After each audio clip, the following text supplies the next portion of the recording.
PPT से, तो I will recommend that वो एक्सप्लेन ना करे। सही। टू बी ऑनेस्ट, ऑनेस्टी के साथ चलता है।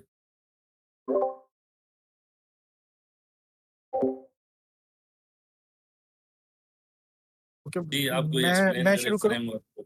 मैं शुरू करता जी, हूँ। तो बाय फ्रेमवर्क जो मेरे दिमाग में आता है, तो वो ये है कि जो जो भी जो सा लाइक जो मतलब एक ऐसी फैसिलिटी जो आपको अलाउ करे कि आपको रीयूजेबल कोड दे, ठीक है? इस तरह की फैसिलिटीज़ दे कि आपको कोड कम लिखना पड़े, उसको फ्रेमवर्क कहेंगे।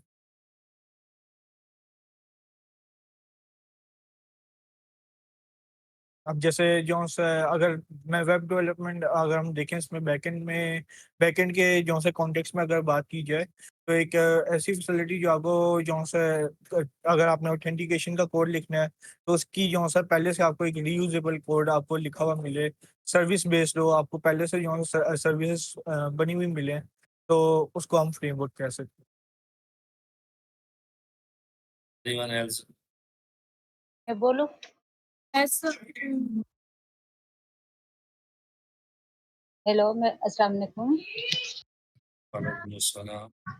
मैं फ्रेमवर्क के बारे में बोलूँ? जी, बिल्कुल। ये फ्रेमवर्क जो है टूल्स को सेटअप करता है, लाइब्रेरीज़ को इसमें लाइब्रेरीज़ होती हैं और ये एपीआई जो है ये इस तरह इस एपीआईज़ को बनाने में ये आसानी करता है। नेक्स्ट। फ्रेमवर्क मीन्स के हम ऐसा डिज़ाइन जो हमें अलाउ मीन्स हमें हेल्प करता है कि हम इज़िली अपनी ऐप्स को बना सकें। नेक्स्ट।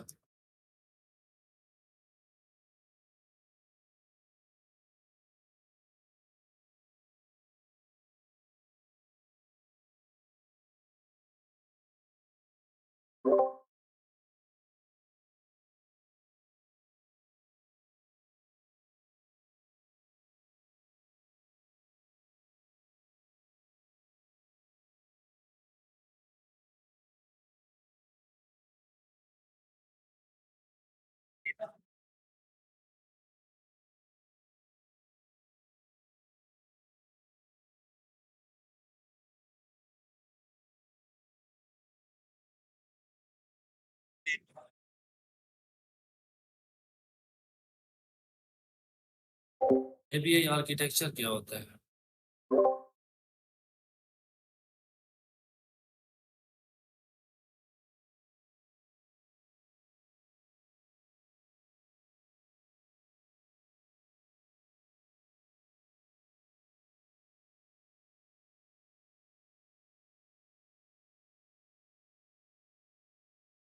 और कौन एक्सप्लेन? ओके, मैं भी थोड़ा-सा इनपुट दे देता हूँ कि in my knowledge API architecture उसको कहेंगे कैसे लाइक प्रोटोकॉल या एक ऐसे जो-सा वे ऑफ प्रोग्रामिंग को कि जो 2 जो-सा प्रोग्राम्स को आपस में जो-सा कम्युनिकेट करने में मदद करे। तो उसके कुछ सेट ऑफ रूल्स होते हैं, कुछ प्रोटोकॉल्स होते हैं, तो वो आर्किटेक्चर के अंदर आ जाते हैं। गुड। और मेरे ख्याल से कि फ्रेमवर्क एपीआई आर्किटेक्चर एक ऐसा डिज़ाइन होता है जो शो करता है कि 2 डिफरेंट सॉफ्टवेयर जब आपस में एपीआईज़ को यूज़ करते हुए बात कैसे करते हैं। हैं जी। और मेरे ख़्याल में आर्किटेक्चर जो है वो एपीआईज़ की टाइप्स को मैनेज करता है, जिस तरह ग्राफल और एसआरपीसी और टीआरपीसी वगैरह जो है ये सारा इसकी टाइप्स को बता इसकी ये टाइप्स होती हैं, इसको मेंशन करता है, बनाता है।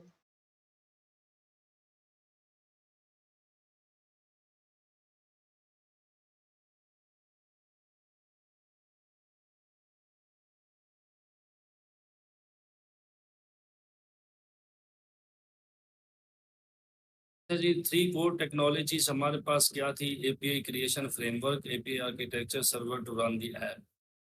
Set of tool commonly known as libraries are frameworks that tools. These tools, libraries, frameworks simplify the process of building APIs. These set of tools works to handle HTTP request response, data security, data validation, sanitization, serialization. Each and everything is described here. नीचे types of frameworks दिए हुए हैं आपके पास। API architecture that helps to communicate between client and server for exchange of data. उसके बाद server that accept the network request and send response back. अब ये चीज़ें मैंने तफसील के साथ आप लोगों को पढ़ाई थी, अगर आप लोगों को पता है तो। हमारे में फास्ट एपीआई हमारा एपीआई फ्रेमवर्क है, रेस्ट हमारा एपीआई आर्किटेक्चर है that use HTTP methods, HTTP status codes and end points.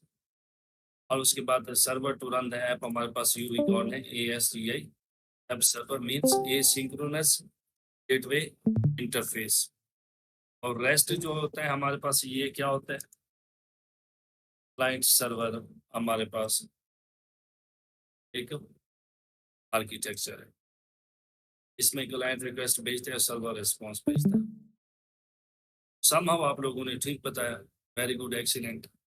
कोशिश करें इसको इस तरीके से याद करें ताकि इन डेप्थ आप चीज़ों को आपको पता हो। प्रॉपर हर एक चीज़ की जो है ना, मैंने डेफिनेशन यहाँ पे लिखी थी। चलें जी, नेक्स्ट चलते हैं जी। मेरे पास चीज़ें सेम है, आपके पास भी सेम होनी चाहिए। अगला क्वेश्चन आप लोगों से ये है मेरा,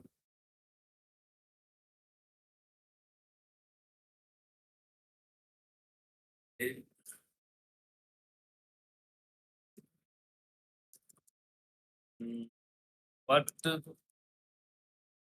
are types and their purpose? Types क्या होती हैं और उनका पर्पस क्या होता है?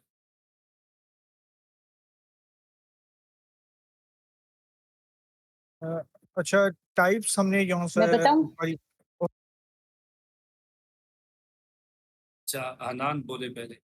ओके, टाइप्स से मुझे, क्योंकि हमने इस पे ज़्यादा टाइम लगाया तो काफ़ी हद तक याद है मुझे। तो टाइप से मुराद हमारी हम अगर ब्रॉडर वे में, अगर ब्रॉडर पर्सपेक्टिव में सोचें तो उसके अंदर फाइल एक्सटेंशंस भी आ जाती हैं और हमारे जो क्या नाम है वेरिएबल के टाइप्स होते हैं वो भी आ जाते हैं। अब ये अलाउ क्या करते हैं हमें, ये अलाउ करते हैं कि हम जो सब प्रोग्राम को जब हम लिख रहे होते हैं तो ये हमें सिंटैक्स फॉर्मेटिंग में मदद करते हैं, ये हमें जो सा उसकी क्या नाम है इंटेलिजेंस लेने में भी मदद करते हैं, ये हमें जो सा उसको ब्यूटीफाई करने में मदद देते हैं, और फिर ये हमें उसकी जो इनेट प्रॉपर्टीज होती हैं उनको हासिल करने में जो सा मदद देते होते हैं।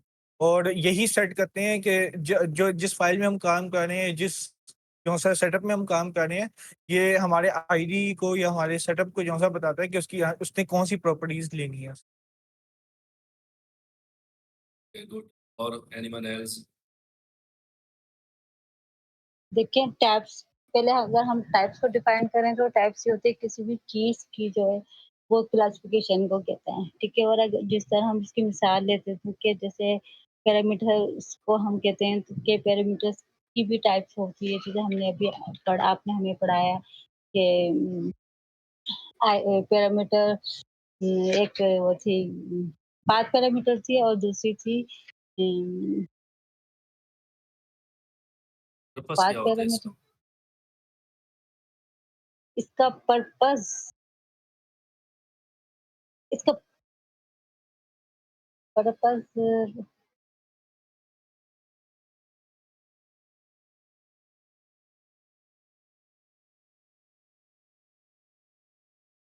एक ये ही और चीज बता को दें। मॉडर्नाइज करना। कोई चीज होती है उसको मॉडर्नाइज करता है, तो उसका यही पर्पस होता है कि उस चीज में जिद्दत लाई जाए, जिद्दत आसानियां हो और आसानियां हो और चीज को मॉडर्नाइज करना। बेसिकली हम लोगों ने जब भी हम लोग किसी चीज़ का जवाब देते हैं टेक्नोलॉजी की दुनिया में, तो उसमें हम उसकी तशरीह नहीं करते, जस्ट हम उसको डिफाइन करते हैं और उसका पर्पस यूज केस बयान करते होते हैं, ठीक है। Anyone else who want to define types and their purpose?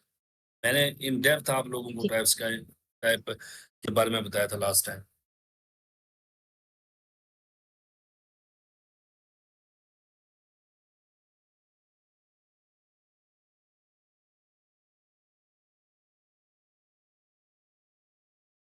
Anyone?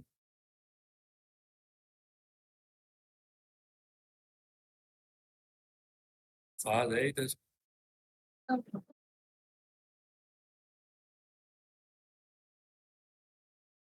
Fahd मियाँ, आपने टेस्ट का बोला आपने, फिर आप ही जवाब नहीं दे रहे हो। सो तो नहीं गए कहीं?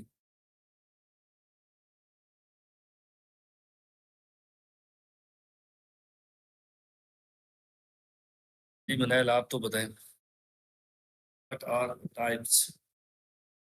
टाइप्स मुझे ये है कि मीन्स के फॉर्म जो कि डेटा यानी कि वो डेटा जिसके साथ हम वर्क कर रहे होते हैं उसकी फॉर्म क्या है, उसकी कैटेगरी क्या है, उसकी मीन्स के उसे कौन से ग्रुप में रखा गया है। यानी कि ये हेल्प क्या करता है, हमारी हेल्प करता है कंप्यूटर को बताने में कि वो किस टाइप के डेटा, किस डेटा के साथ वर्क कर रहा है। टाइप्स हमें हमारे कंप्यूटर को ये बताती हैं कि वो कौन से टाइप मीन्स कौन से डेटा के साथ वर्क कर रही है, हेल्प करती है हमारे कंप्यूटर। That's it, जी, let's see. I think last lecture was about something else. इससे पिछला था टाइप्स पे।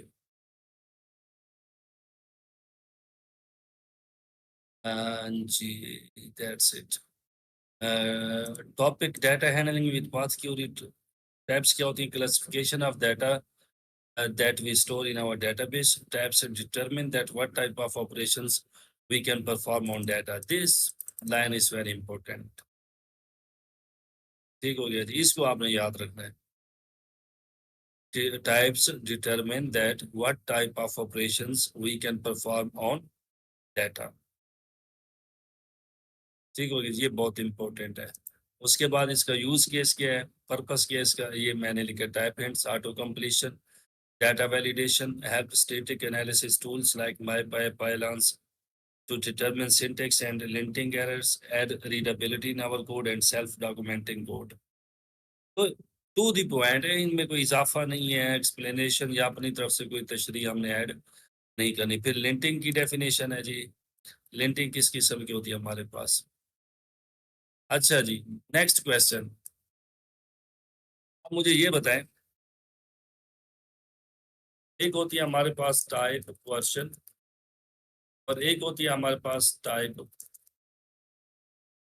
कन्वर्जन।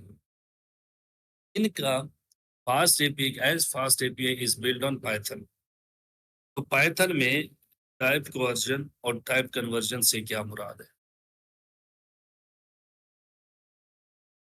पाइथन में टाइप वर्जन मीन्स के हम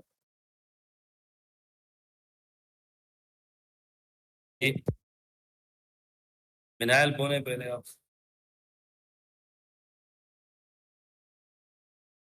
टाइप वर्जन मींस पाइथन में क्या होता है कि हमारे पास हम टाइपिंग यूज कर रहे होते हैं और रन टाइम पे अगर मैंने एक इंट और एक स्ट्रिंग दिया है तो वो क्या करेगा, रन टाइम पे हमारा पाइथन का जो इंटरप्रेटर है वो ऑटोमेटिकली जो हमारे पास इंट होगा उसे भी स्ट्रिंग में चेंज कर देगा, यानी कि ऑटोमेटिकली चेंज हो जाता है। जबकि टाइप जो कन्वर्जन होती है उसे मैनुअली हमें खुद अपनी टाइप जो है वो चेंज करनी पड़ती है। टाइप कास्टिंग कहते हैं या फिर टाइप कन्वर्जन कहते हैं। अच्छा, कौन से सिनेरियोज में ये चेंज करता है और कौन से सिनेरियोज में ये टाइप कन्वर्जन नहीं करता? ऐसी टाइप जो कि कंपेटेबल होती हैं, चेंज हो सकती हैं, उनको वो चेंज करता है। जैसे कि फ्लोट को इंट में कर सकता है, इंट को फ्लोट में कर सकता है, बट जो जो नहीं हो सकती जैसे कि स्ट्रिंग और जो है हमारे पास क्या कहते हैं उसे, स्ट्रिंग और इंट जो होती हैं उनको अगर हम ऐड कर रहे हो तो वो नहीं करता क्योंकि वो एक दूसरे में कंपेटेबल नहीं होती चेंज होने। अच्छा, बेसिकली ये दो चीज़ों को जो है ना करता है टाइप वर्जन के अंदर। मैं आपको बताता चलूँ, एक इंट है और दूसरा आपके पास फ्लोट है और तीसरा बूलियन है। यानी कि अगर आपने कोड के अंदर स्ट्रिंग में कोई नंबर लिखा है या कोई फ्लोट लिख दिया है या कोई आपने ट्रू या फॉल्स लिख दिया है, यस या नो लिख दिया है, 0 या 1 लिख दिया है, तो वो उसको कंसीडर ट्रू या फॉल्स करेगा टाइप वर्जन में ऑटोमेटिकली। वर्जन का मतलब होता है ज़बरदस्ती किसी चीज़ की हैयत को तब्दील करना, ठीक है। लेकिन अगर स्ट्रिंग के अंदर ABC मौजूद है तो ये उसको कभी भी कन्वर्ट नहीं करेगा नंबर्स में। बस ये तीन चीज़ें होती हैं जो टाइप वर्जन के अंदर ये उसको कन्वर्ट करता है, तीनों जब स्ट्रिंग की सूरत में लिखी हुई होती है तो। अदरवाइज इसके अंदर टाइप वर्जन नहीं होती। अच्छा जी, टाइप कन्वर्जन से क्या मुराद है?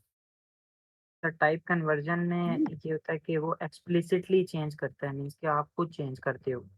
तो कोई भी आप मीन्स के इंट है तो लास्ट आप टाइम खुद ही हमने यही पढ़ा था कि ये टैप मैं बताऊं, टैप वर्जन इस जी जी ये लैंग्वेज का इंटरप्रेटर और कंपाइलर होता है जो कि अपने बिहाफ के ऊपर कुछ टाइप्स को ऑटोमेटिक और इम्प्लिसिटी को कन्वर्ट करता है। एक डेटा टाइप को दूसरे डेटा टाइप में कन्वर्ट भी करता है। और कोई अच्छा, ये तो हमने बता दिया कि जो कन्वर्जन होती है वो एक्सप्लिसिट होती है, लेकिन फास्ट एपीआई में ये होती क्यों है?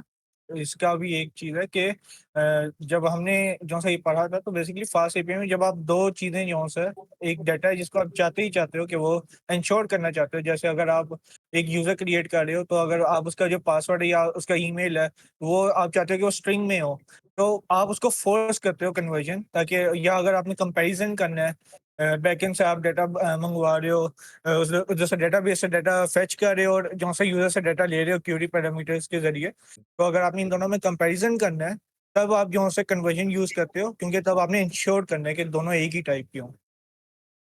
वो किस टाइप की कन्वर्जन होती है? वो एक्सप्लिसिट होती है, हम एक्सप्लिसिटली कन्वर्ट करते हैं जो डेटाबेस से हमें डेटा मिलता है, ताकि हम उसको जो से एक तो हम उसकी प्रॉपर्टीज भी यूज कर सकें जो कि हमें टाइप्स में पढ़ा, और दूसरा जो कि हम इंश्योर कर सकें कि हमारे पास जो डेटा है वो उसी डेटा टाइप का है जो से यूजर को चाहिए। अच्छा जी, नेक्स्ट हम लोग चलते हैं जी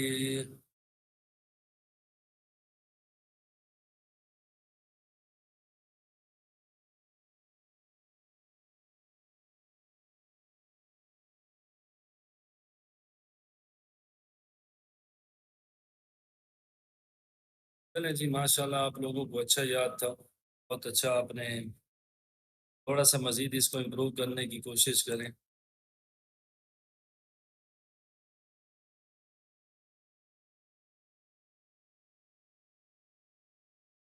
आपका कसूर नहीं है, चीज़ें इतनी ज़्यादा हैं कि बाज़ औक़ात हमें भी भूल जाती हैं और मेरा तो जो तरीक़ेकार है, तो मैं उस हर एक फ्रेमवर्क के लाइब्रेरी के फ़्लो को समझता हूँ, उसके पर्पस को समझता हूँ कि उसका पर्पस क्या है और मोटे-मोटे उसके जो फंक्शंस होते हैं, क्लासेस होती हैं, मॉड्यूल्स होती हैं, उनको मैं थोड़ा बहुत याद रख लेता हूँ और वो क्यों यूज़ होते हैं। मैं एक फ़्लो इसको समझ लेता हूँ, तो उसके बाद मेरे लिए उसको यूटिलाइज़ करना ईज़ी हो जाता है with the help of AI models. देखिए, मेरा एक तरीक़ाकार है कि जो काम मैं खुद करता हूँ ना, जैसे भी करता हूँ, मेरा यही पर्सपेक्टिव होता है कि मैं स्टूडेंट्स को वन-ऑन वैसे ही बताऊँ।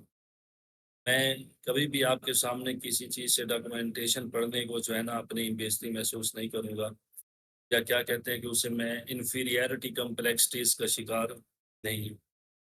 टू बी ऑनेस्ट, मैंने आपको एक चीज़ बताई थी या नहीं बताई कि एमआईटी के प्रोफ़ेसर्स होते हैं ना जितने भी बड़े-बड़े, अगर आप उनके लेक्चर्स सुनते हैं, तो आप देखोगे कि उनकी टेबल के ऊपर नोट्स पड़े होते हैं या उन्होंने हाथ में नोट्स उठाए होते हैं, बच्चों को व्हाइट बोर्ड पर पढ़ा रहे होते हैं एमआईटी के प्रोफ़ेसर्स।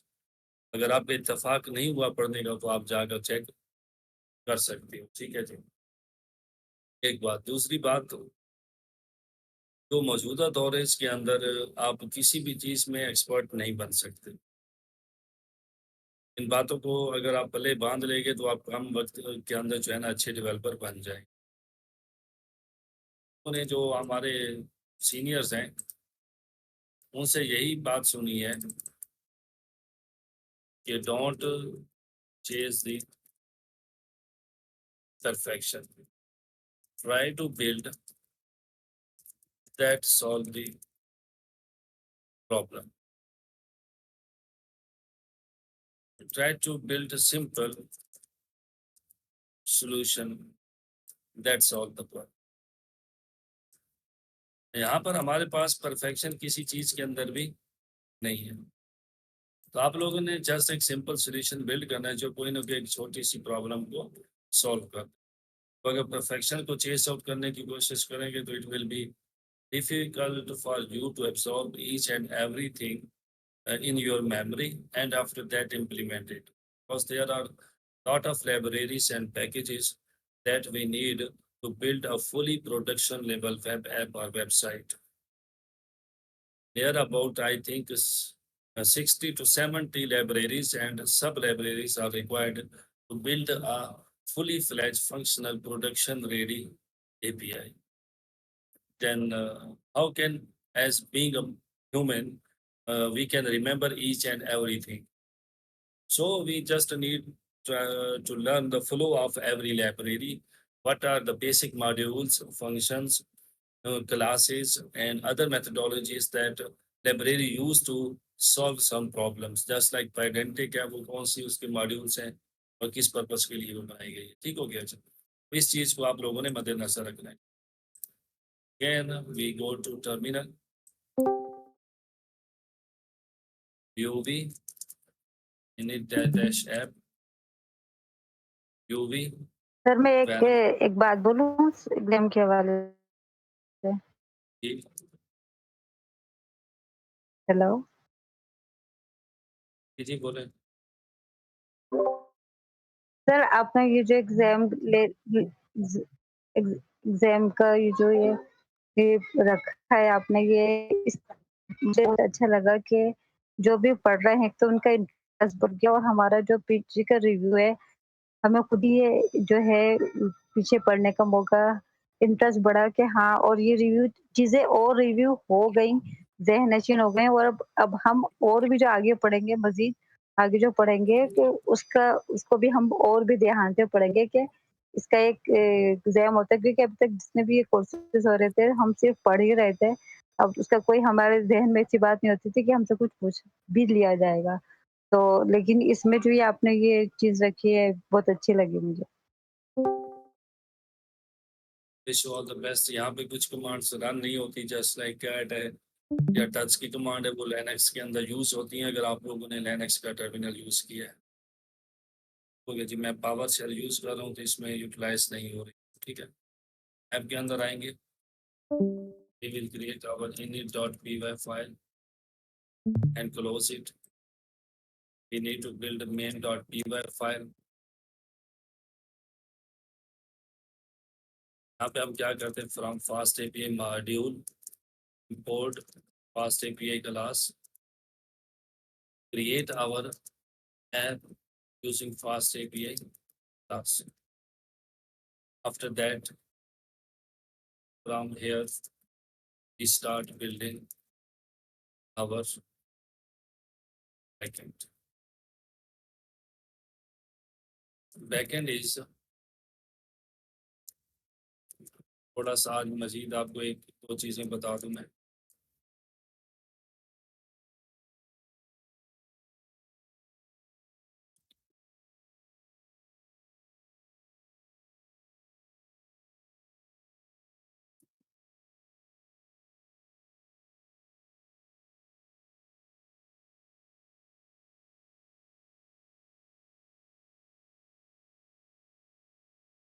मैंने लैपटॉप पे गया है. अच्छा, what includes in backend? Backend is comprised of three core components. ठीक है. Let me check first. अच्छा, यहाँ पे हमने क्या पढ़ा, 3 core technologies of backend development. ठीक हो गया जी. ये जो हमारे पास बैकएंड डेवलपमेंट की 3 कोर टेक्नोलॉजीज होती हैं वो कौन कौन सी होती हैं. Here we are studying, मैं यहाँ पे ये लिखता हूँ APIs. ठीक है. For easy purpose, APIs are comprised of 3 core components, जिनके अंदर सबसे पहली चीज होती है राउट्स या पाथ होते हैं, या उनको हम लोग क्या बोलते हैं, एंड पॉइंट्स बोलते हैं. ठीक है. दूसरे नंबर पे होते हैं कंट्रोलर्स, जिनको हम लोग फंक्शंस भी बोलते हैं और एक्शंस भी बोलते हैं फास्ट एपीआई में. और तीसरे नंबर पे होते हैं जी सर्विसेज. इनको हम लोग रिसोर्सेज भी बोल सकते हैं. सर्विसेज, रिसोर्सेज और इसके अलावा हम इसमें क्या बोल सकते हैं, कोई बता सकते हैं?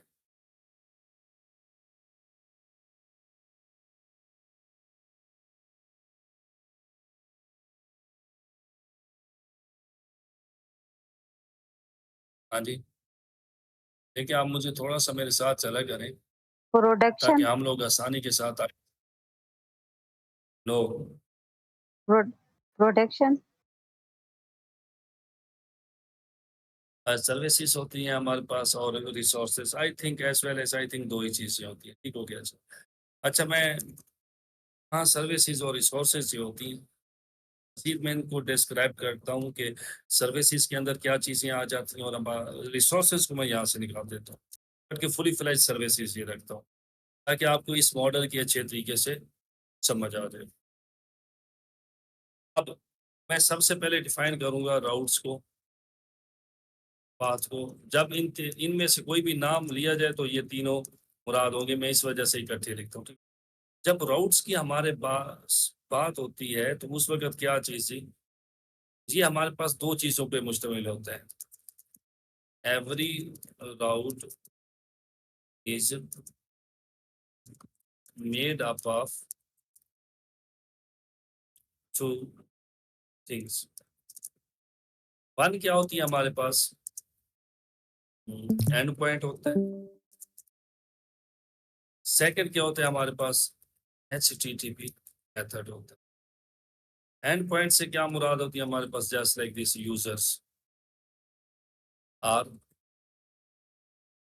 एटम्स आर प्रोडक्ट्स, और हम ये भी कह सकते हैं users oblique user ID dynamic path, ठीक है जी। हम भी ये भी कह सकते हैं कि users oblique sorry users oblique atoms oblique item ID, ये कह सकते हैं जो बेस्ट तरीका होता है।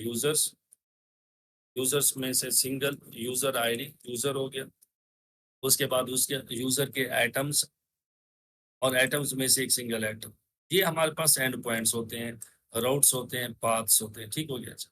और दूसरे नंबर पे एचटीटीपी मेथड्स होते हैं, ठीक। ये क्या होते हैं हमारे पास? सर ये आपने बताया था ना, गेट बताया था, पोस्ट बताया था, पुट बताया था, पैच और delete. HTTP methods define what type of action we want to perform on backend. Like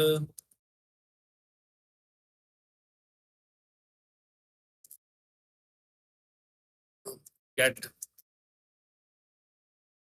it describes that client want to get data from servers. Post, it describes that client want to store data in database through delete.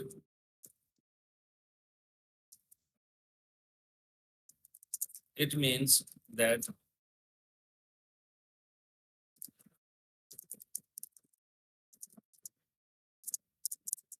client want to delete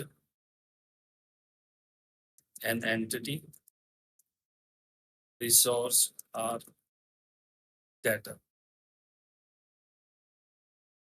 Put, it means that client want to change the complete entity, resource, or data. Edge means that client want to change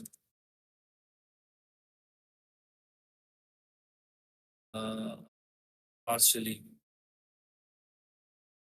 an entity, resource or data. असली यानी कि जुज़वी तौर पर उसका कोई एक हिस्सा update करना चाहता है तो उस वक़्त हम लोग पैच को यूज़ करते हैं। पुट के लिए ऐसा तय होता है कि वो पूरे का पूरा डाटा ही चेंज करता है। ठीक है जी।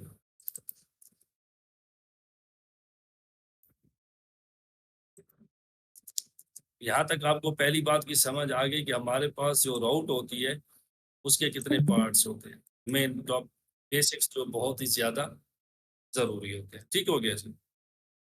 यहाँ तक किसी का कोई question?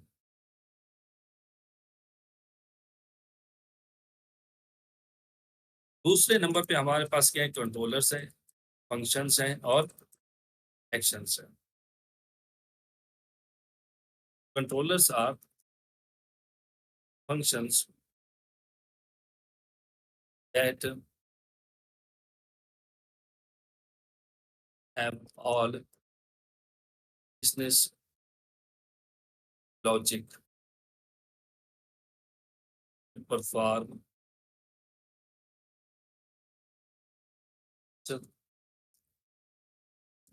of operations or actions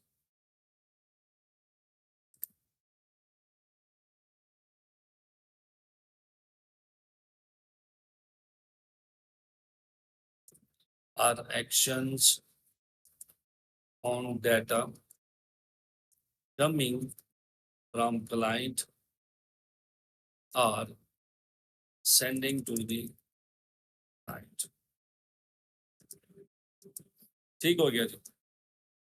अब इसके अंदर जो लॉजिक लिखी जाती है वो कैसे काम करती है ये एक अलग बात है। ये एक अलग बात है आपके पास। ठीक है जी। तीसरे नंबर पे हमारे पास है जी services. Basically services are part of controllers, but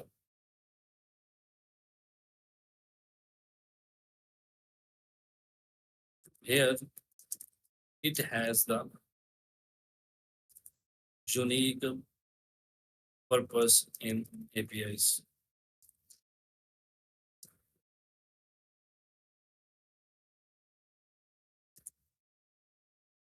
Service is a single resource on the backend with all its processes like user service,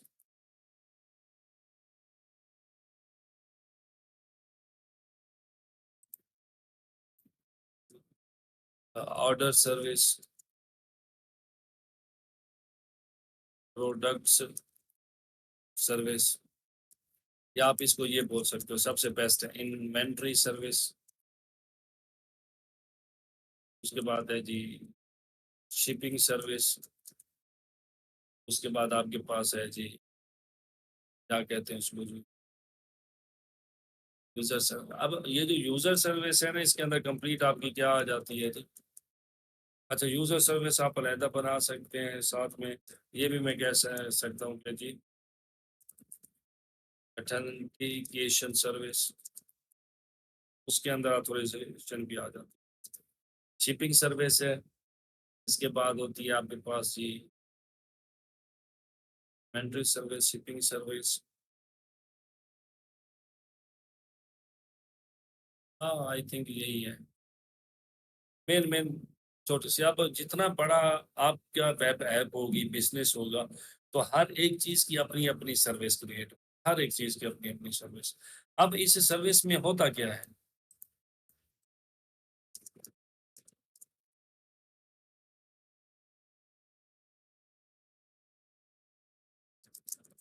each service has its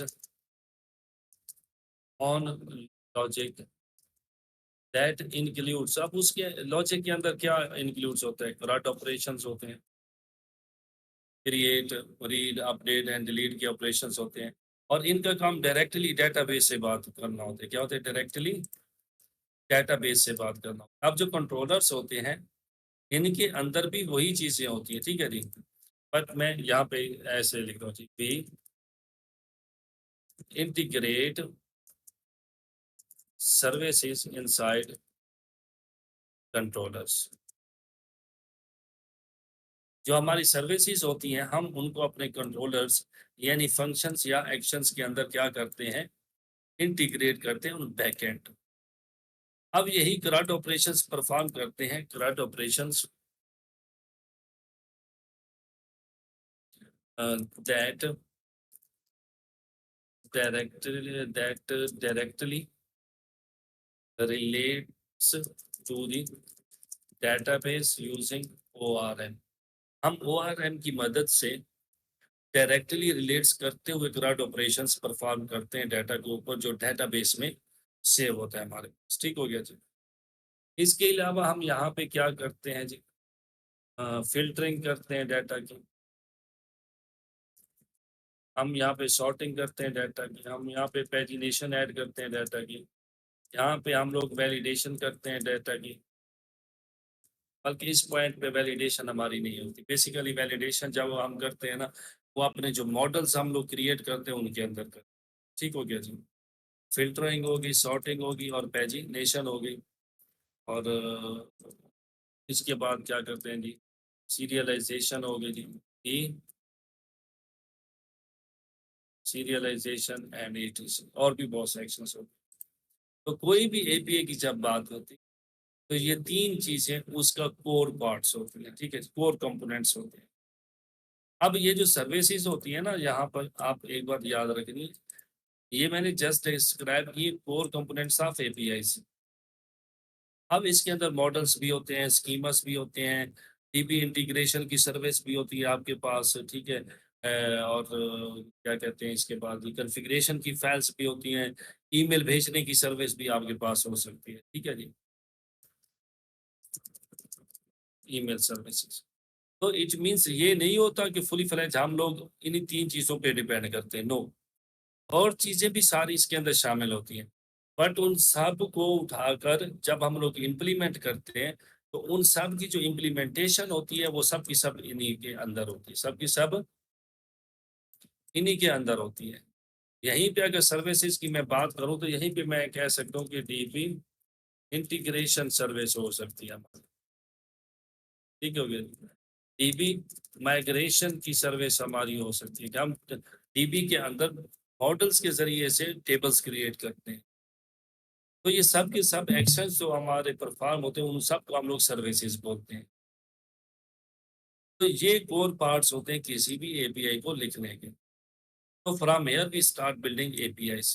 तो सबसे पहली चीज जो मैंने लिखी है वो क्या है, एंड पॉइंट है। और एंड पॉइंट कितनी किस्म के होते हैं मैंने आपके सामने लिख दी।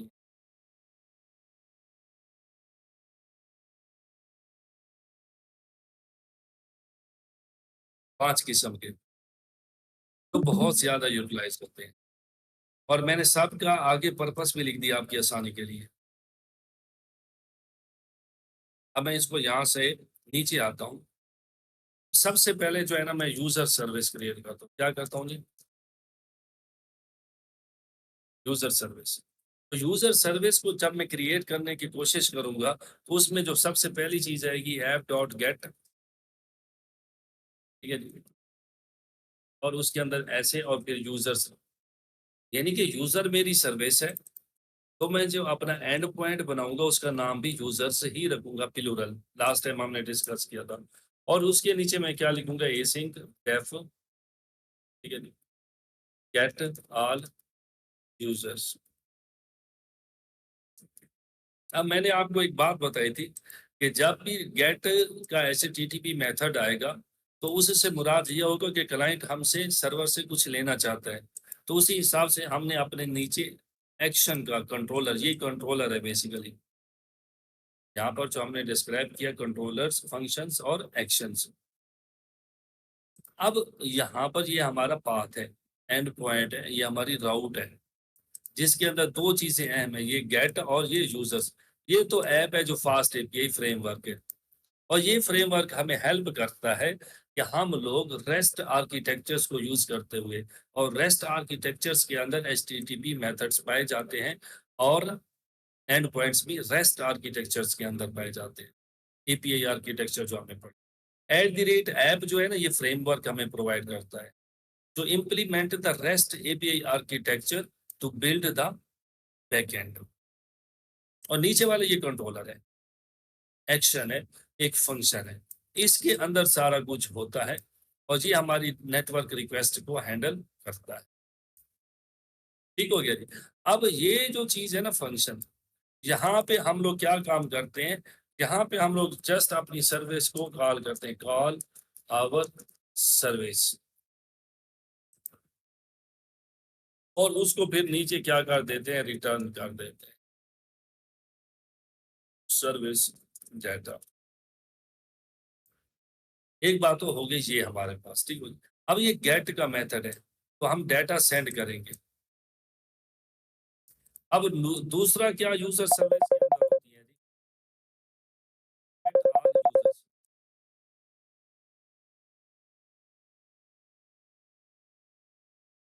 इसमें क्या अस्सलाम वालेकुम सर, आपकी कॉल आई हुई थी। माजरत के साथ आज मैं बिजी था, किसी भी सेशन को ज्वाइन नहीं कर सका।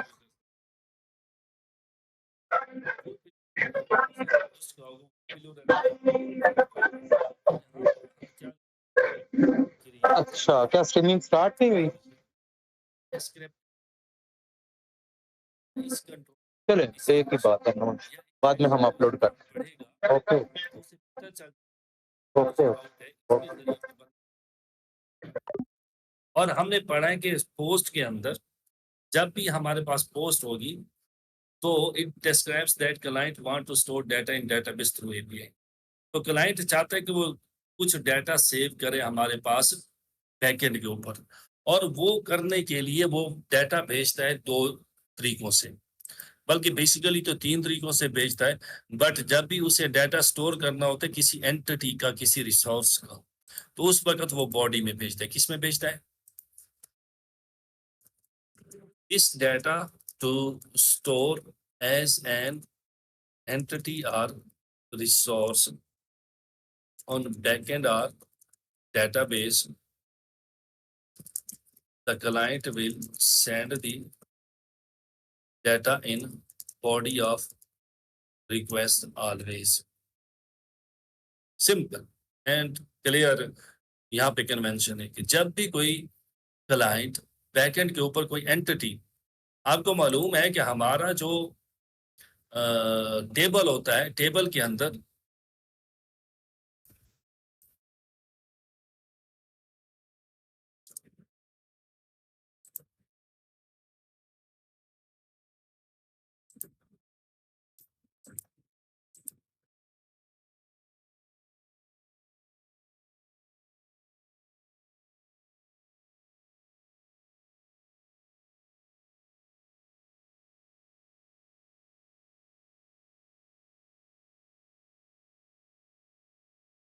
अब ये हमारे पास आप देख लो, एक मुकम्मल वेबसाइट प्रोजेक्ट को बनाने का प्लान है कंप्लीट, ठीक है जी।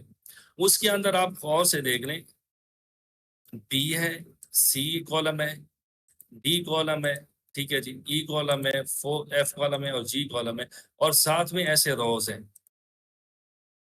ये जो रोज है ना, इसके अंदर पूरी की पूरी रोज एक सिंगल एंटिटी कहलाती है डेटाबेस के अंदर, क्योंकि डेटाबेस में भी ऐसे टेबुलर फॉर्म के अंदर डाटा स्टोर होता है। तो ये भी आपके पास सिंगल वन एंटिटीज को कहेंगे, या हम लोग क्या कहेंगे, रिकॉर्ड कहेंगे। ठीक हो गया जी। 2 बातें हम लोग डेटाबेस के अंदर इसे समझते हैं, ठीक हो गया। और जो सिंगल चीज होती है इसे हम लोग क्या बोलते हैं, सेल बोलते हैं। और ये जो बी होता है ये एक सिंगल कॉलम होता है, और इस कॉलम का भी एक खास किस्म का नाम होता है डेटाबेस के अंदर, जिसके अंदर एक सिंगल एट्रीब्यूट का डाटा होता है, ठीक है। जस्ट लाइक प्रिपरेशन है, वीक 1 है, वीक 2 के अंदर देखें कैसे हमारे पास प्लानिंग होती है, लेआउट होता है, कंटेंट प्रिपरेशन होती है, कंटेंट इंटीग्रेशन होती है, डिजाइन डेवलपमेंट, ठीक है जी। और ईच एंड एवरीथिंग इसके अंदर आपको दी गई, आप इसकी कंप्लीट प्लानिंग बनाते हो अप टू मेंटेनेंस। अब पता चला कि एंटिटी से मुराद एक रिकॉर्ड डेटाबेस के अंदर, जब भी वो हम क्रिएट करते हैं तो वो बॉडी के अंदर भेजता है। और हमने लास्ट टाइम पढ़ा था वी नीड अ आइडेंटिक सर ये जब भी आप दिखा रहे थे ये कहाँ पर दिखा रहे थे? वी नीड अ प्लीज एक सारी minute, files. we need a pedantic or SQL model to accept data from client in our fast API application। ठीक हो गया जी। जब भी हम फास्ट एपीआई के अंदर क्लाइंट से कोई डाटा एक्सेप्ट करना चाहते हैं जो हमने डेटाबेस के अंदर स्टोर करवाना होता है, तो उसके लिए हमें दो चीज़ों की ज़रूरत पड़ती है, या पेडेंटिक का मॉडल होना चाहिए हमारे पास या एसक्यूएल का मॉडल होना चाहिए।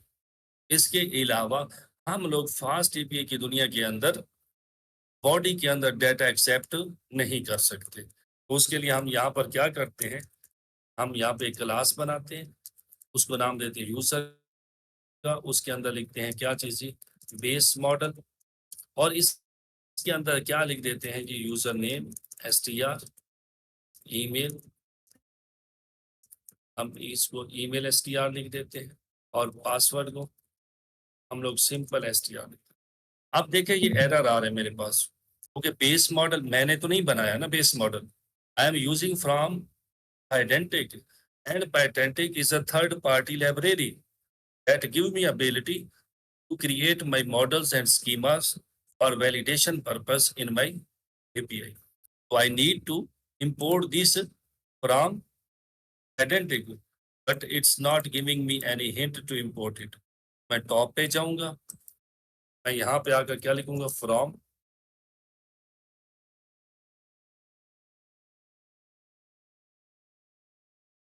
Mail str।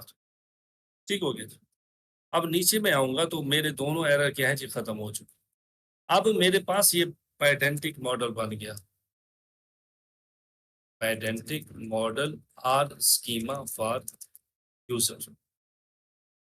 अब ये मेरे पास मॉडल बन चुका है, तो मैं यहाँ पर आऊंगा। अब नेक्स्ट स्टेप क्या है जी,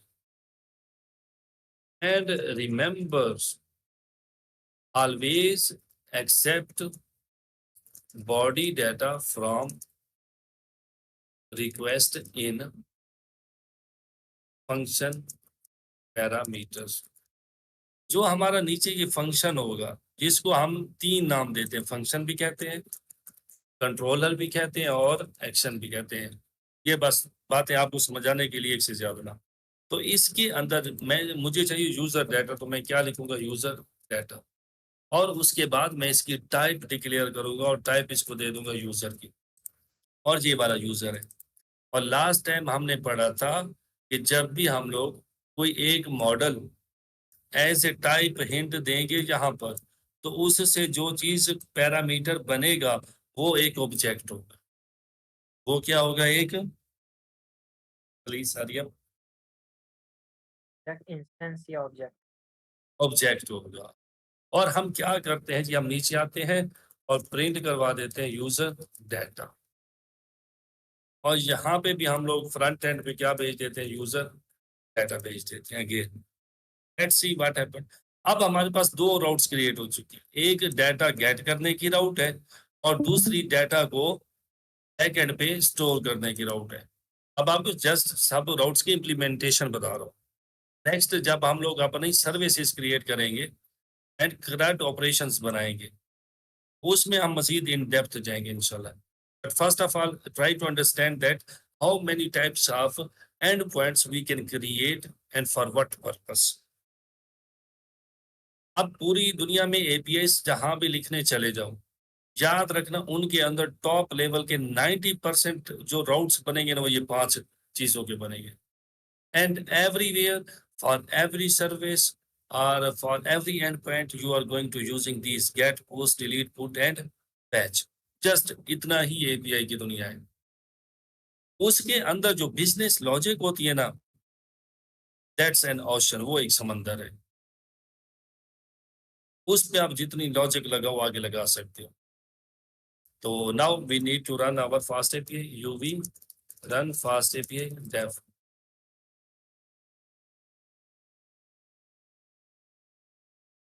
Oops, जी यस, आई थिंक हमने इंस्टॉल नहीं किया ना fast API. Py project dot कॉम में जाते हैं, नहीं किया। सर इंस्टॉल नहीं किया, इंस्टॉल चले जी, फिर भी चलो हमें याद था, हमने थोड़ा बहुत कोड लिख तो लिया। UV add fast API extra and standard, ये हमारे लिए उसी वक्त कर देगा, कोई नहीं इशू। यूवी फास्ट है, इसने कर दिया। हम अपनी दोबारा ऐप रन करते हैं।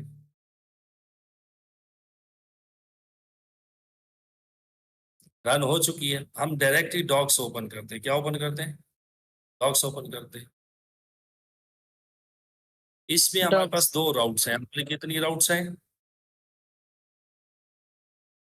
एक है गेट की राउट है, एक पोस्ट की राउट है। अगर गेट की राउट के अंदर मैं इसको एग्जीक्यूट करता हूं तो वो you will see we have just only service data. और अगर मैं यहाँ पर आकर देखूं अपनी गेट की रिक्वेस्ट में, तो मैं जो चीज रिटर्न करवा रहा हूँ यहाँ से वो जस्ट सर्विस डाटा है। वो क्या है? एक सर्विस डाटा। डाटा है मेरे सर्विस पास। डेटा। ठीक हो। अब नेक्स्ट में आता हूँ। नेक्स्ट जो चीज है वो क्या है जी? अब इसमें देख लो, गेट के अंदर जस्ट पैरामीटर्स हैं, कहीं पे कोई बॉडी नहीं है। अब मैं नीचे आता हूँ पोस्ट में, तो you will see that I have a request body that is required, क्योंकि पोस्ट की रिक्वेस्ट है। जब भी पोस्ट की रिक्वेस्ट हो तो आपने समझ जाना है कि हमने उसके अंदर बॉडी में डाटा भेजना है या मल्टी फॉर्म का डाटा भेजना है। आई विल से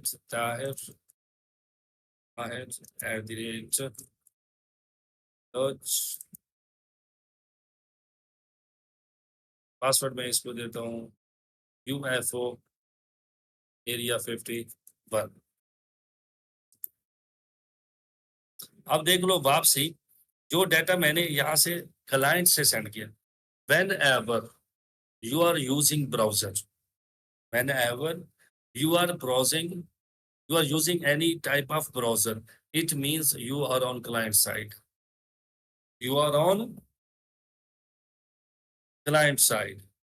यहाँ पे बॉडी से आपने Client डाटा side। लिखा, तो ही आपने एग्जीक्यूट के बटन पे क्लिक किया, it means you are sending a request, network request, API request to the server. कैसे पता चलेगा आपको? आपने ब्राउजर की कंसोल ओपन करके नेटवर्क टैब के अंदर आना है। यहाँ पे कोई रिक्वेस्ट नहीं है। जो ही मैं एग्जीक्यूट करता हूँ, यू विल सी मैंने यूजर्स के ऊपर, इसके ऊपर यूजर्स के ऊपर, अगर आप यहाँ पोस्ट के आगे देखो तो यूजर्स Users के ऊपर, जब इस पे यूजर्स पे क्लिक करता हूँ तो इस पोस्ट की जो एनाटॉमी है ना इस रिक्वेस्ट की, वो ओपन हो जाती है। सबसे पहले हेडर्स है, पहले जर्नल इंफॉर्मेशन है, इसमें वो यूआरएल मुझे दिया गया है जिस पे मैंने रिक्वेस्ट सेंड की है। अब इसमें देख लो मेरा एंड पॉइंट क्या है, जल्दी बताइए। users। और मेरा बेस यूआरएल क्या है, जो मैंने हाईलाइट किया है, ये मेरा बेस यूआरएल है। अब आप गौर से देखो, जहां पे मैंने एंड पॉइंट क्रिएट किया है, यहाँ पे मैंने किसी भी जगह पे अपना and point declare, sorry base URL declare नहीं किया। तो मेरा बेस यूआरएल कहाँ से ट्रिगर हो रहा है? मेरा बेस यूआरएल मेरे सर्वर से ट्रिगर हो रहा है। कि मेरा सर्वर कहाँ पे रन हो रहा है? लोकल होस्ट पे रन हो रहा है। इस पे रन हो रहा है, लोकल होस्ट पे। और सीक्रेट बात, जब भी किसी भी बैकएंड का सर्वर वो रन होता है तो वो हमेशा लोकल होस्ट पे होता है। किस पे होता है?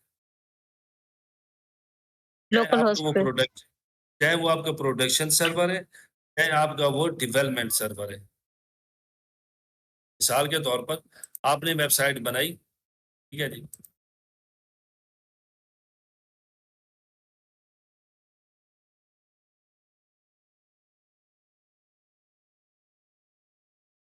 चली गई, ठीक है जी, आपने एक वेबसाइट बनाई यहाँ पर, कहाँ पे बनाई जी? पाकिस्तान में। आप पाकिस्तान में बैठे हो ना, ऐसी बात है कि नहीं है? आपने वेबसाइट जी बनाई ऐसे ही है। पाकिस्तान में लैपटॉप पर, ऑन योर लैपटॉप, इसको दुनिया एक्सेस नहीं कर सकती। आपने क्या काम किया, आपने होस्टिंगर कंपनी से, ठीक है जी, मैं ये कहता हूँ कि आपने जो है ना, हमारे पास सबसे नज़दीक तरीन एक ये इलाका है जहाँ पे होते हैं बहुत ज़्यादा सर्वर्स यहाँ पे होते हैं, फूलों की सरजमीन है वो, क्या नाम है उसका?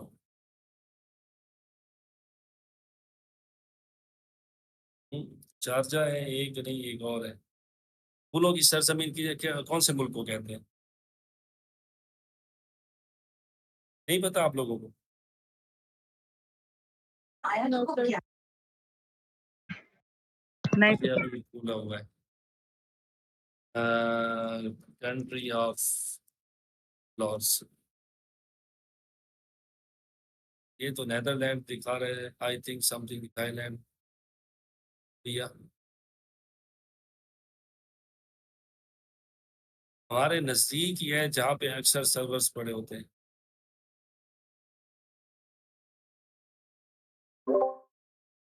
अभी अभी मुझे उसका नाम, सिंगापुर नहीं, हाँ सिंगापुर, आई थिंक सिंगापुर है, Is that I think Singapore के अंदर ज्यादा सर्वर्स होते हैं, ठीक है। तो मैंने क्या काम किया, जहाँ भी होते हैं, चलो दैट्स इट, होस्टिंगर की कंपनी से सिंगापुर के अंदर उनके किसी सर्वर पड़ा हुआ था, डाटा सेंटर, क्या पड़ा हुआ था उनका? Data centre. उस डाटा सेंटर के अंदर उनके 20 सर्वर्स लगे हुए थे। ये क्लाउड की बात हो रही है, अब आपके लिए बैकएंड डेवऑप्स की बात हो रही है, ठीक है, ताकि थोड़े से कॉन्सेप्ट आपके क्लियर हो जाए कि सर्वर एक नहीं होता बल्कि एक डाटा सेंटर होता है, उस डाटा सेंटर के अंदर बहुत सारे सर्वर्स लगे होते हैं, ठीक है जी। तो मैंने क्या काम किया, मैंने कहा कि आप मुझे इसमें से ये वाला सर्वर दे दो, ये सर्वर मेरा हो गया। तो ये जो सर्वर है ना, इस सर्वर पे उन्होंने मुझे एक आईपी एड्रेस दिया है, फिजिकल एड्रेस, ठीक है जी, आईपी एड्रेस उन्होंने मैंने क्या काम किया, इस आईपी एड्रेस की मदद से मैंने यूज किया एसएसएच। किसको किया?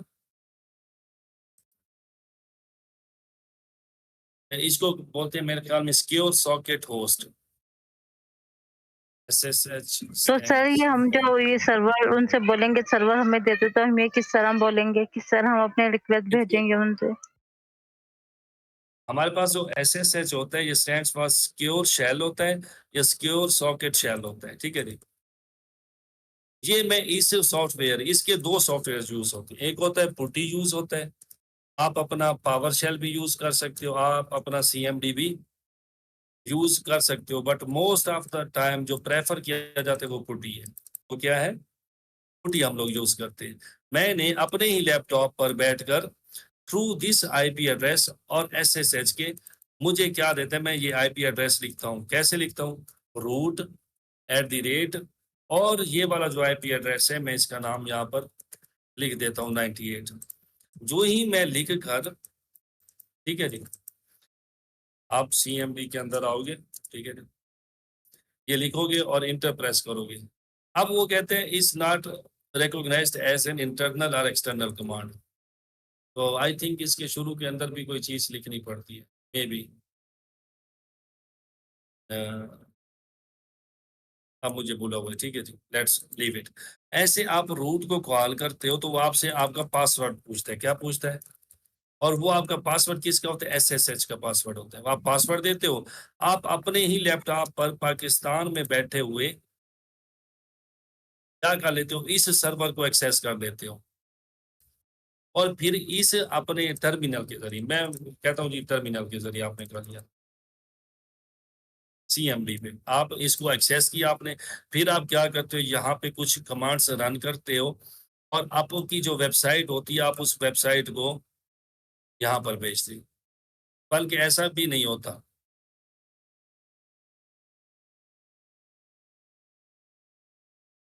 आप अपनी वेबसाइट को कहाँ पे भेजते हो? गिटहब पे भेजते हो। कहाँ पे भेजते हो? ये एक अलग बात है। ये इधर नहीं आएगा। गिटहब ठीक है पे। जी। आप अपनी वेबसाइट को कहाँ पे भेजते हो? गिटहब पे। ठीक है जी। आपकी वेबसाइट आपके लैपटॉप से निकल कर कहाँ पड़ी है? गिटहब के ऊपर से। आपने अपने लैपटॉप पे अपने सर्वर को एक्सेस किया हुआ है और आप क्या काम करते हो? आप सर्वर को ओपन करते हो ना, तो आप सर्वर पे क्या करते हो? गिट क्लोन सीएमडी की मदद से। जब आप यहाँ पे सीएमडी यूज कर रहे हो तो it means you are directly talking to your server through SSH. आप गिट की कमांड क्लोन करते हो और आपकी जो रेपो का लिंक होता है github.com/empty/fast API, ऐसे जैसे आप ये होगा, आप ये कमांड लिखोगे एक खास फोल्डर के अंदर जाकर और आपकी वेबसाइट गिटहब से उठकर यहाँ पे आ जाएगी। जब यहाँ पे आ जाएगी, क्लोन हो जाएगी, तो सबसे पहला काम आप क्या करोगे? यूवी रन फास्ट एपीआई या जो भी इसकी कमांड होती है डिपेंडेंसीज इंस्टॉल करने, fast API dash extra and standard, आप ये वाली कमांड रन कर दोगे। फर्ज किया आपके तमाम पैकेजेस इंस्टॉल हो जाएंगे। उसके बाद आप क्या करोगे जी? UV run fast API build की कमांड बिल्ड फर्स्ट रन करोगे, आपका बिल्ड बन जाएगा। और बिल्ड वर्जन को आप कैसे चलाओगे? यूवी स्टार्ट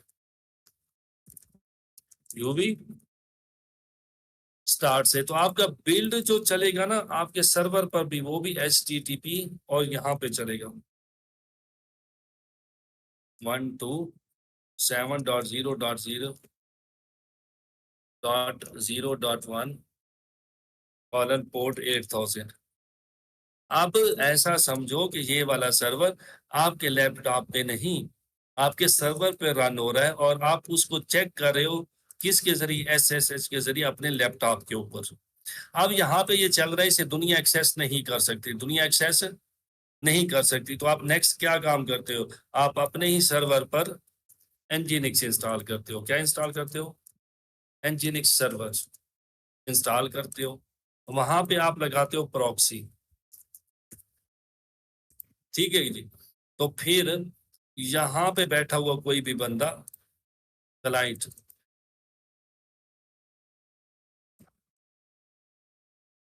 यहाँ पे मैं बैठा हूँ, शायद खान बैठा है, वो रिक्वेस्ट भेजता है किस पर जी? आपकी डोमेन पर। और आपकी डोमेन का नाम क्या है जी? fastapi.com।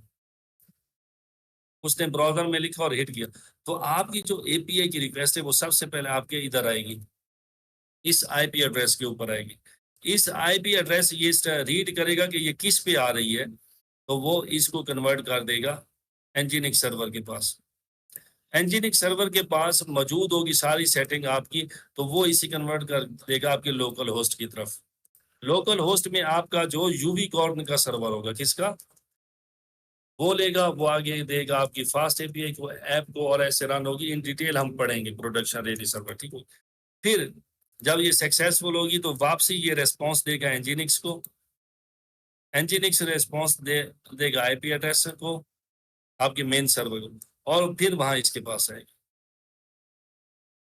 ये भी मैंने आपको हाई लेवल इसका बताया, लो लेवल इसका बताया ही नहीं है कि कैसे आपकी वेबसाइट हर जगह लोकल होस्ट पे चलती है और दरमियान में आप कोई प्रॉक्सी सर्वर लगाकर उसे पब्लिक करते हो इंटरनेट के ऊपर। Is it clear?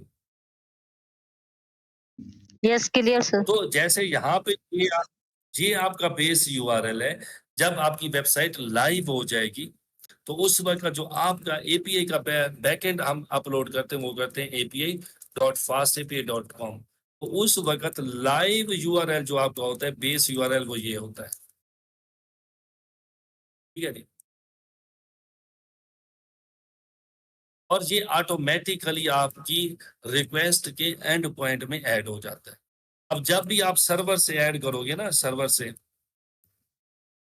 Data send करोगे, तो उस वक्त आपको अपना पूरे का पूरा यूआरएल लिखना पड़ेगा। अभी मेरे पास क्लाइंट है नहीं, तो हाँ बिलफर्स्ट ये मैं यहाँ से एक टेस्टिंग क्लाइंट बना लेता हूँ। ठीक हो गया जी। Configure your python testing clients, no, मैं यहाँ पे क्या करता हूँ, एक क्लाइंट बना लेता हूँ।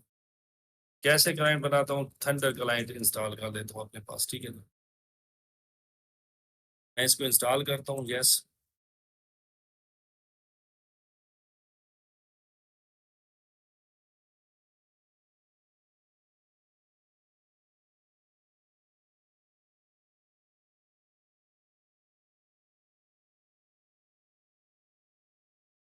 वो इंस्टॉल होता है, हम लोग स्टार्ट।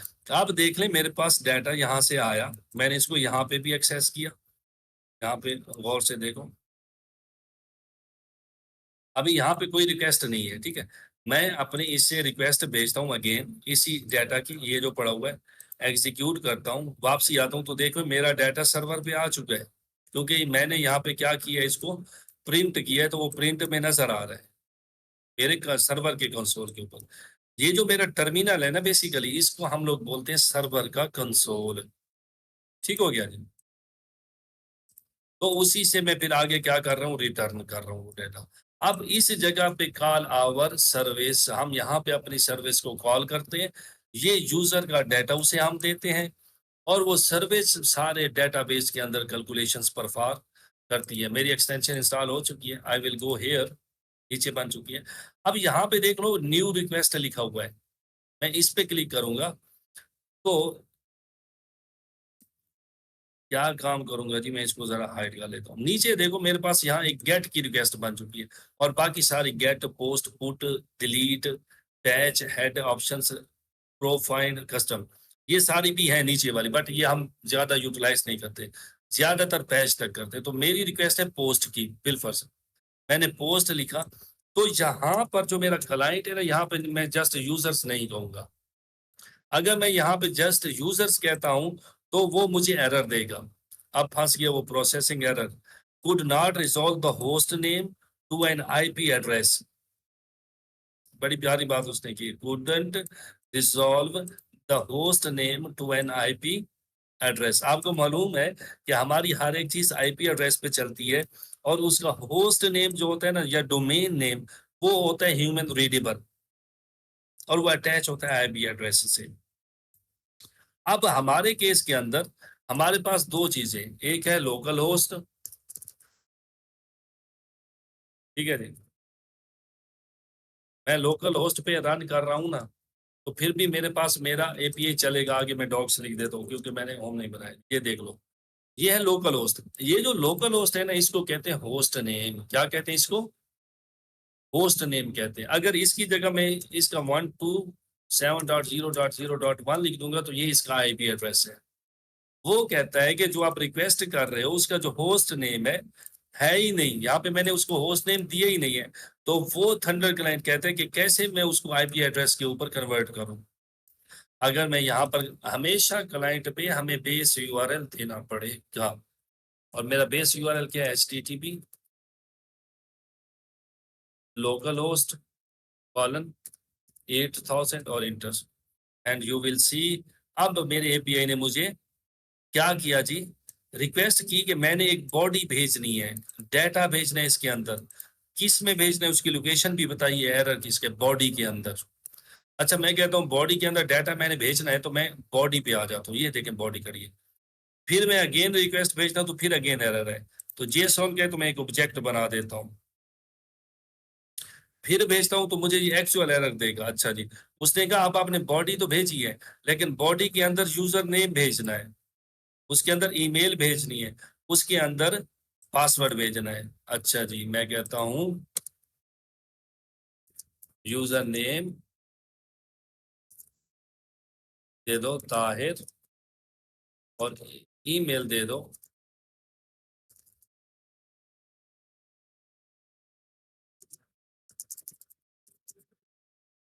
ये, और पासवर्ड दे दो आप सिंपल ये वाला, सेंड करो जी।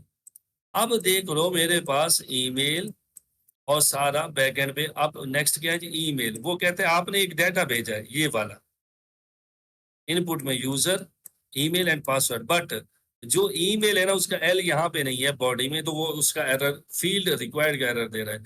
तो मैं वापसी आऊंगा, अभी मुझे पता चला कि मेरे यहाँ पे एरर है बॉडी में ईमेल की जगह। मैं इस यहाँ पे आऊंगा, यहाँ पे देखो तो मैंने एल छोड़ दिया है, तो मैं यहाँ पे एल डाल देता हूँ, ठीक है।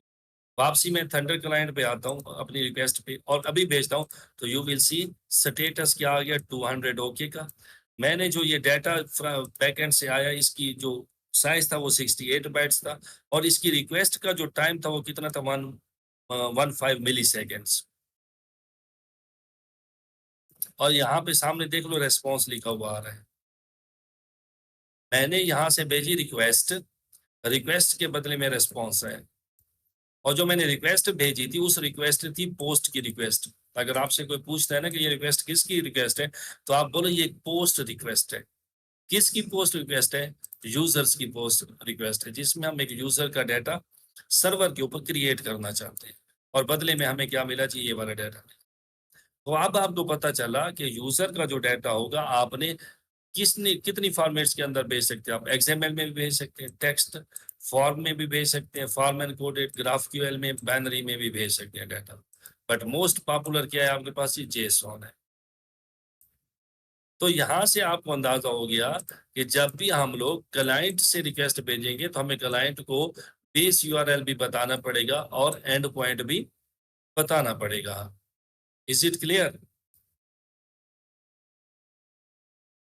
क्लियर। तो ये हमारी एनाटॉमी है। एक तो सर्वर पे डिप्लॉय करने की, बैक एंड पे हमेशा लोकल होस्ट पे ही हमारा चलता है। और ये दो चीजें होती है, एक क्या होता है हमारे पास, होस्ट नेम होता है या डोमेन नेम होता है, और वो कन्वर्ट होता है हमारे IP एड्रेस के अंदर। ये इंशाल्लाह हम एक चीज एनाटॉमी ऑफ रिक्वेस्ट पढ़ेंगे एंड रिस्पॉन्स। उसके अंदर हम लोग पढ़ेंगे कि जब हम ब्राउजर में यहाँ पे कोई ईमेल लिखते हैं या कोई एड्रेस लिखते हैं या ऐसे, और इंटर प्रेस करते हैं तो आगे क्या होता है। ये भी एक बहुत बड़ी डिटेल है कि जब हम ये एड्रेस लिखने के बाद इंटर प्रेस करते हैं और डाटा हमारे पास यकदम आ जाता है, लेकिन इस डाटा को लाने के लिए कितने प्रोसेसेस होते हैं? 20 होते हैं, 30 होते हैं, 25 होते हैं, 16 होते हैं, 10 होते हैं, और किस किस स्टेप से गुजर कर हमारी रिक्वेस्ट जाती है। अगर मैं इसको करूँ इंस्पेक्ट, यहाँ पे नेटवर्क पे आके अगेन रिक्वेस्ट सेंड करूँ, यू विल सी मेरे होम पेज पे रिक्वेस्ट गई, लेकिन मेरा रिमोट एड्रेस देखो, एक IP एड्रेस है, एक नजर आ रहा है कि नहीं आ रहा आपको? आ रहा सर। 64.17.129, और ये इसकी पोर्ट है, ये इसकी क्या है? पोर्ट है। ये 443। आप तो पोर्ट। बोलोगे कि आपका सर्वर रन आपने कहा है कि होता है जी किस पे? पोर्ट 8000 पे। मैंने कहा मेरा लोकल सर्वर पोर्ट 8000 पे रन होता है, लेकिन जो मेरा मेन सर्वर है ना, वो मेरा मेन सर्वर का जो IP एड्रेस है ना, उस IP एड्रेस की एक पोर्ट है 443, जो कि पब्लिक होती है। क्या होती है? पब्लिक होती है। दो पब्लिक। पोर्ट्स होती है तो नेटवर्क रिक्वेस्ट को एक्सेप्ट करती हैं, एक 443 होती है और एक होती है पोर्ट 80। ठीक हो जी। आप यहाँ पे मैं लिखता हूँ जी port 80 versus 443, you will see. वो कहते हैं port 80 is the default port for HTTP request, while port 443 is the default port for HTTPS। यानी कि सिक्योर सॉकेट के लिए जो प्रोटोकॉल पोर्ट होती है सर्वर के ऊपर, वो कौन सी है? 443 है और एक 80 है। तो इट मीन्स जो मेरी पहली रिक्वेस्ट जाती है, जैसा मैंने आपको बताया कि वो जो मेरी पहली रिक्वेस्ट क्लाइंट से जाती है तो वो इस IP एड्रेस पे जाती है। ये वाला जो मेरे सर्वर का IP एड्रेस है, ठीक हो गया जी। उसके बाद वो वाला सर्वर जो होता है मेरा, वो इस रिक्वेस्ट को एनजीनिक सर्वर को देता है। एनजीनिक सर्वर फिर हमारे किसको देता है जी? लोकल होस्ट को देता है। लोकल होस्ट भी यहाँ से कहीं गायब हो गया, हमारे कंट्रोल C का लेते, ठीक है जी।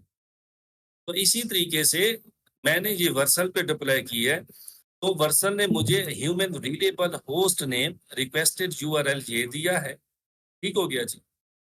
और जो मेरा IP एड्रेस है मेरे सर्वर का, जो मुझे सर्वर वर्सल ने दिया है वो ये है, उस पे पोर्ट ये है। जब मैं इस पे रिक्वेस्ट भेजता हूँ तो एक्चुअल में रिक्वेस्ट मेरे इस IP एड्रेस पे जा रही होती है। ये कैसे जाती है ये एक अलग प्रोसेस है, वो आपको बाद में समझाऊंगा इंशाल्लाह। यूजर ने ये ओपन किया, लेकिन ब्राउजर ने रिक्वेस्ट जो भेजी है ना वो इस आईपी एड्रेस पे भेजी है। वो कैसे भेजी है ये एक अलग एनाटॉमी है। और मुझे यहाँ से पता चलता है कि मेरे सर्वर का IP address, public IP address ये है, उसकी पोर्ट 443 है, क्योंकि HTTPS को रिप्रेजेंट करती है। यहाँ पे देखो मेरे URL के अंदर क्या लिखा हुआ है, HTTPS। तो इस तरीके से आपको पता चलता है कि कैसे आपका सर्वर, रिमोट सर्वर और आपके क्लाइंट के दरमियान में सारी चीजें बिल्ड होती हैं। तो यहाँ से देख लो मैंने पूरा URL दिया हुआ है और यूजर्स पे रिक्वेस्ट जा रही है। अगर सिंगल पाथ दे दूं तो जब उसे रूट URL का पता ही नहीं होगा कि उसने कहाँ पे भेजनी है, तो वो कैसे भेजेगा।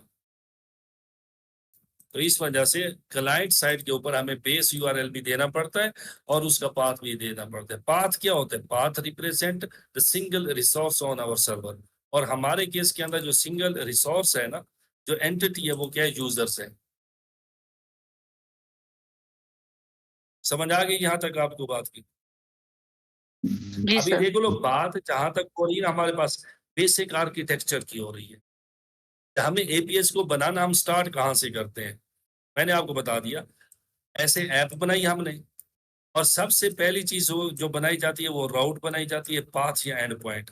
फिर मैंने डिस्क्राइब किया कि आपको पता होना चाहिए कि एंड पॉइंट्स कितनी किस्म के होते हैं। 5 किस्म के होते हैं। उनके 2 पार्ट्स होते हैं, एक उनका पाथ नेम होता है या एंड पॉइंट होता है, और एक HTTP मेथड होता है। फिर HTTP मेथड्स क्या काम करते हैं? HTTP methods define what type of action we want to perform on backend. Either we want to get data, either we want to store data on the database, either we want to delete any one of record from database, or to change our data in the database. जब हम इस तरीके से एक राउट declare करते हैं, और हमने 2 राउट्स बना ली, एक ये गेट का राउट बनाया हमने और एक हमने पोस्ट का राउट बनाया। ठीक हो गया जी। फिर उसके बाद हमने पढ़े जी कंट्रोलर्स, फंक्शंस एंड एक्शंस। ये क्या होते हैं जी? Controllers are functions that have all business logic to perform different types of operations and actions on data coming from client or sending to the client. We integrate services inside controllers. और उन controllers के अंदर हम लोग services को क्या करते हैं? इंटीग्रेट करते हैं, क्योंकि हम लोग सर्विसेज अलग से डिफाइन करते हैं। इंशाल्लाह मैं आपको दिखाऊंगा इन चीजों को। ठीक हो गया जी। तो अगर मैं जाता हूँ, आई थिंक अभी मेरे पास मेरी गिटहब की रेपो है नहीं, मैं आपको दिखाता हूँ। नया लैपटॉप है, मैंने इसको नहीं किया। तो यहाँ पर हमने फिर नीचे क्या किया जी? ये गेट का कंट्रोलर बनाया हमने कंप्लीट, और उसके बाद नीचे हमने क्या बनाया जी? पोस्ट का कंट्रोलर बनाया। गेट में हम लोग सिंगल ये वाला टेक्स्ट भेज रहे हैं, और पोस्ट की रिक्वेस्ट में हमने डाटा बॉडी में एक्सेप्ट कर लिया। और बॉडी में डाटा एक्सेप्ट करने का तरीका कार क्या है? हमें मॉडल बनाना पड़ेगा। किसका मॉडल बनाना पड़ेगा? पाइडेंटिक का मॉडल या SQL मॉडल का मॉडल बनाना पड़ेगा। हम उसको ऐसे डिफाइन करेंगे, नीचे लेके आएंगे और यहाँ पे परफॉर्म करेंगे सारी लॉजिक। अभी लॉजिक की बात ही नहीं हो रही, अभी जस्ट बात हो रही है एंड पॉइंट की, कंट्रोलर्स की, और फ्रंट एंड से डाटा को एक्सेप्ट करने की कितने तरीकों से कर सकते हैं और कैसे फ्रंट एंड पे भेज सकते हैं। अभी हम इसकी बात कर रही है। जब आप सर्विसेज पे जाएंगे तो उसकी बात फिर इन डेप्थ होगी कि वो क्या क्या प्रोसेस होते हैं हमारे पास।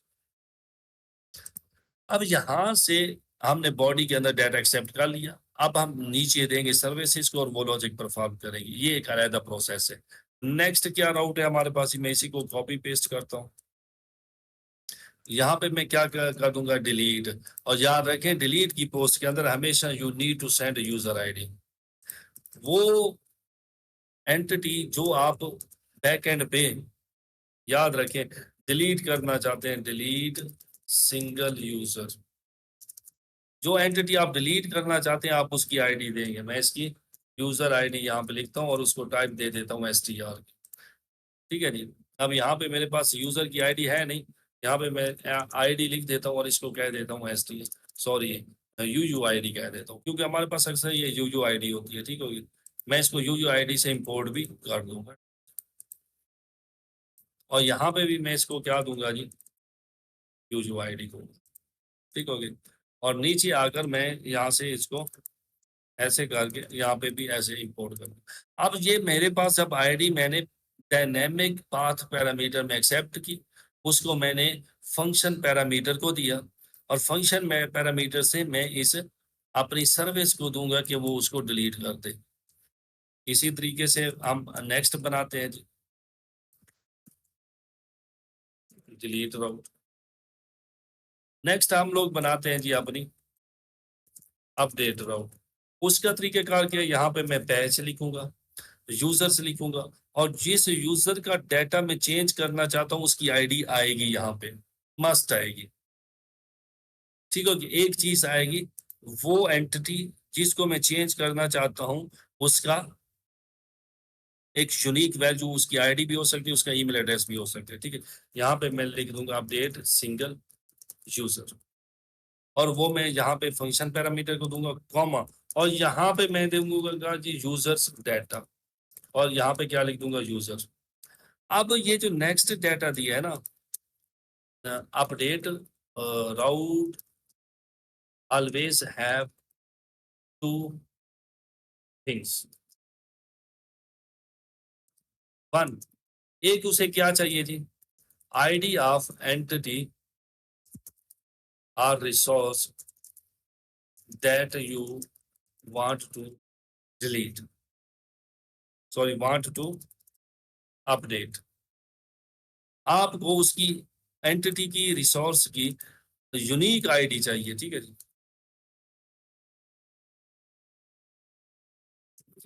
ठीक है जी, उसको अपडेट करने के लिए नंबर एक। और दूसरी चीज उसे इस राउट के अंदर क्या होगी, data that you want to update on backend और डेटाबेस।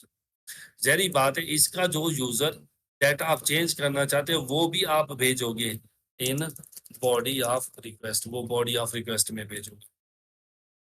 ये आगे आपके पास आईडी, नीचे मैं प्रिंट करवा देता हूँ जी यूजर डाटा। ठीक हो गया जी। अब मैं वापसी आता हूँ, मैं यहाँ पे इसको रिफ्रेश करता हूँ, यू विल सी मेरे पास पैच की रिक्वेस्ट क्रिएट हो गया आगे।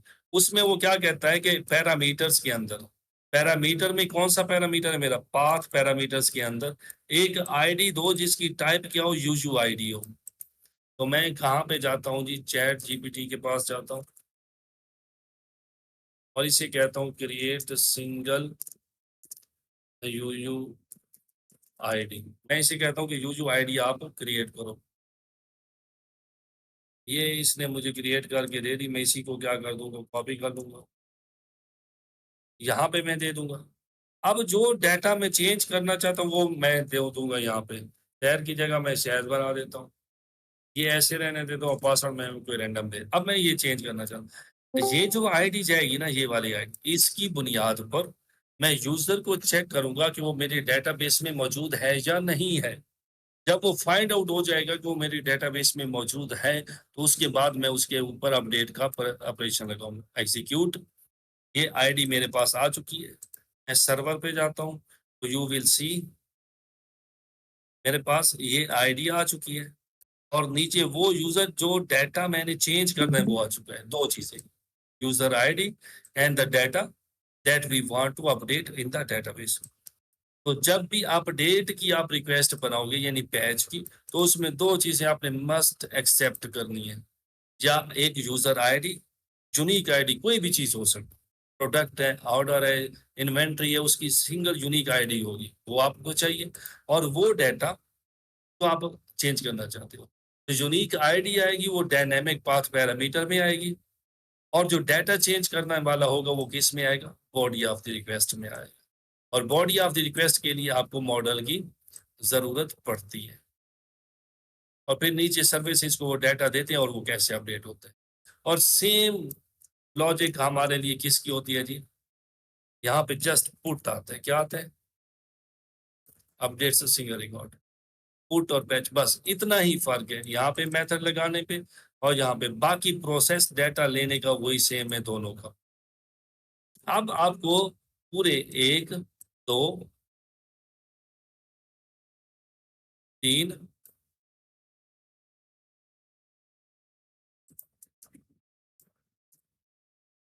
4 और 5 एंड पॉइंट्स क्रिएट करने की समझ लग गई और उनमें डाटा कैसे एक्सेप्ट करना है बॉडी में उसकी और डायनेमिक पाथ पैरामीटर में एक्सेप्ट करना है उसकी समझ आपको लग गई। अब सारी जिंदगी जो भी सर्विस आप क्रिएट करोगे उस सर्विस के आप ऐसे ही 5 या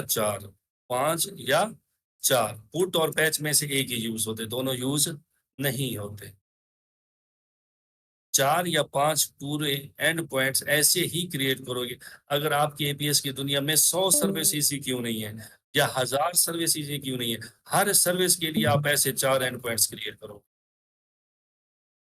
ये मस्ट है, इससे ज्यादा हो सकते हैं, इससे कम नहीं हो सकते। तो ये प्रोसेस था आपका मुकम्मल एक एपीआई को स्टार्ट करने का, जिसमें आज हमने पढ़ा है राउट्स कैसे बनते हैं और उसके अंदर जो कंट्रोलर्स होते हैं वो कैसे बनते हैं और कंट्रोलर्स के अंदर जो डाटा हम एक्सेप्ट करते हैं बॉडी में वो कैसे करते हैं। फिर नीचे अभी सर्विसेज का पार्ट रहता है कि हमने सर्विसेज को कैसे क्रिएट करना है। और इसके साथ हमने क्या पढ़ा जी, जो क्लाइंट साइड होते हैं उससे हम रिक्वेस्ट कैसे भेजते हैं, ठीक है जी। और उस रिक्वेस्ट की एनाटॉमी सर्वर के ऊपर क्या होती है, जो हमारा प्रोडक्शन सर्वर हो। I hope so that today's session is productive and you learn a lot of things. If anyone has any question, Yes, sir, you are please, right. you are volunteer to ask. बहुत अच्छा lecture था sir.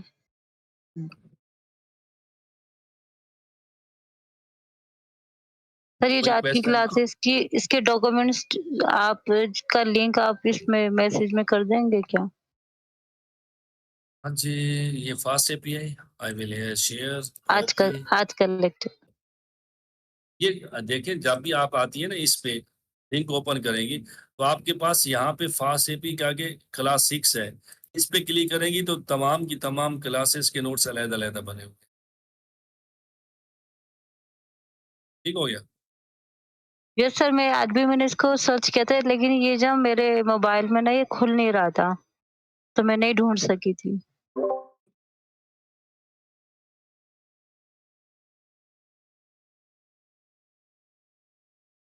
अच्छा।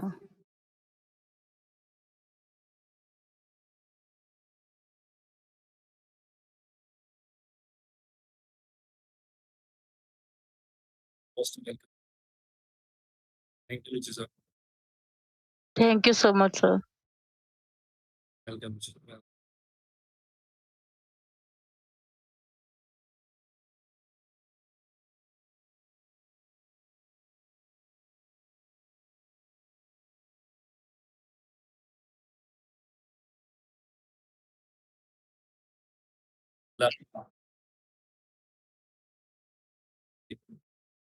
जी, जी, जी।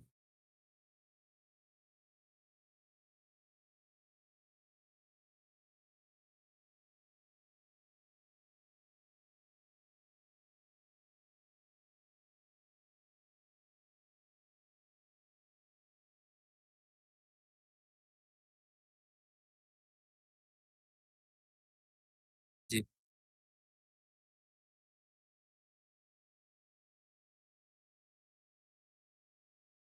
इंशाल्लाह अभी हमने यहाँ तक चले, अभी हम सर्विस में जाएंगे।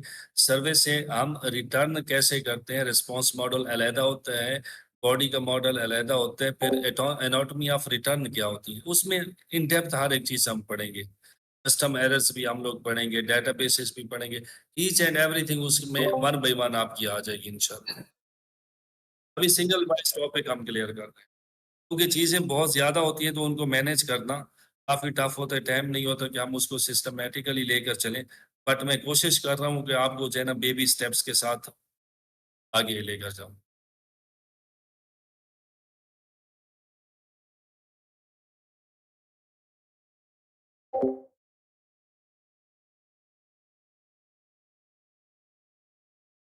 मुस्तफा मिर्जा, स्टॉप कर, स्टॉप।